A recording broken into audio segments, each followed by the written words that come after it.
Hello, everyone. Welcome to Oceans of Hope. I'm so glad that you're joining us again today. Trust that you are all doing very well.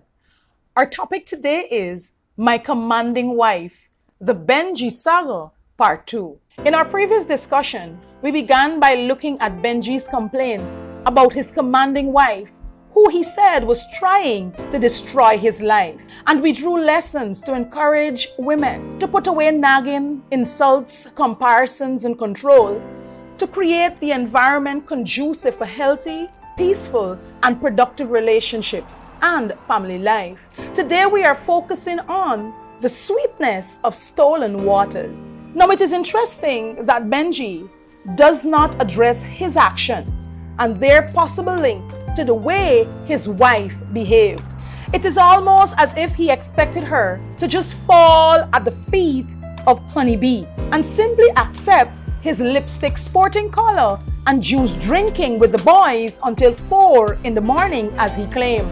He sings of her distrust and insecurity, but never acknowledges his possible contribution to that, wishing she was no longer in the picture and it was all over. He had no responsibility and everything was all her fault. Now, unfaithfulness in relationships is always a very difficult experience. It destroys more than we realize and care to admit. It is even more difficult when children are involved and are born outside, further complicating things. Yes, all children are loved by God, and He has a good plan for everyone's life. But please, let us be honest. In these situations, the journey is most times harder for everyone, particularly the outside child and woman who usually feel the brunt of it. And this is, of course, if the man actually owns the child or children. Some children are never owned and therefore never know their real father or have the joy of being cared for, represented, or even protected by him. He is absent for everything: sports, birthdays, illnesses, graduation, the first tooth, when that child is being taken advantage of, weddings, the birth of grandchildren, and more.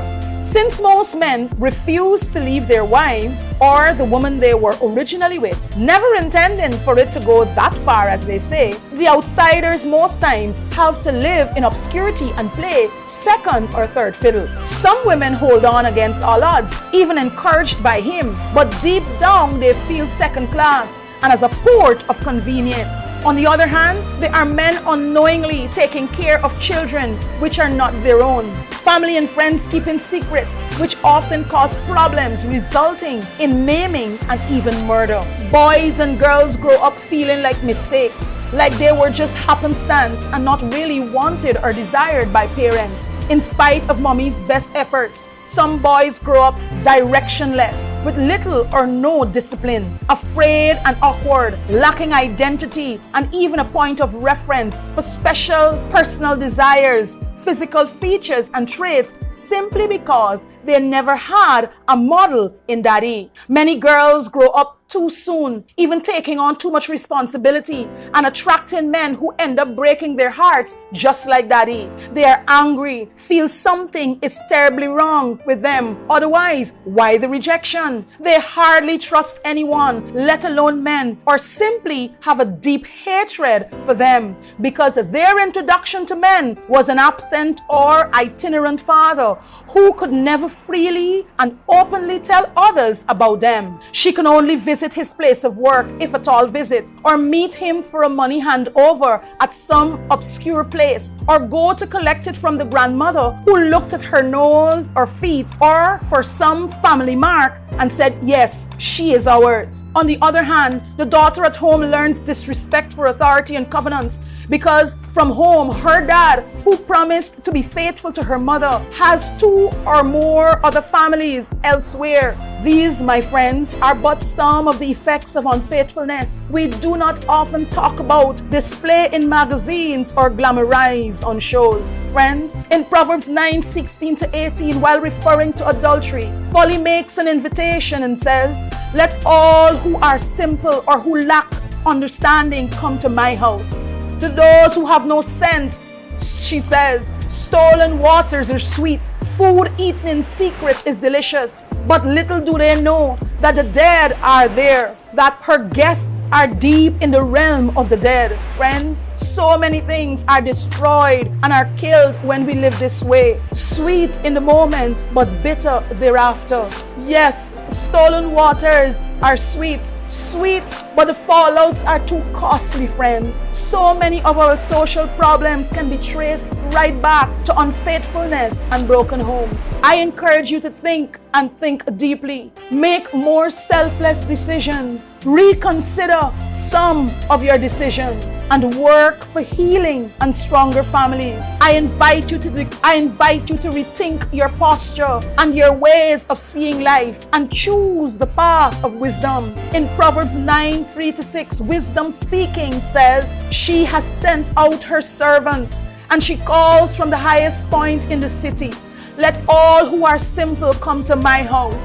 To those who have no sense," she says, "come, eat my food and drink the wine I have mixed.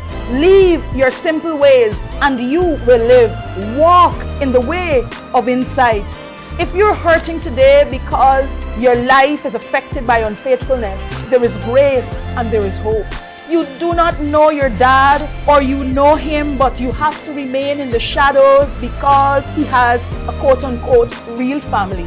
I want to encourage you to call on the name of the Lord. In Psalm 27, he promises, when your mother and your father forsake you, he will take you up. He will help you, my friend. To many, this may seem impossible, but I would like to encourage you. If you already have several children, I want to say to you, my friend, own them. Own each and every one of them. They deserve to have their father. Ask God to show you how you can do right by your children. I want to say to you, pay the child support. Visit when you have to. Answer their telephone calls. Respond to their WhatsApp messages. God wants to turn your heart back to your children. They need you. Our communities need you. Our nation needs you. You can do it, my friend. Why not give it your best shot and begin today? Yes, right now. I want to encourage you that there is grace for each situation that confronts us. And so, until next time, why don't you join me and let's trust God together and do right by our families. God bless you.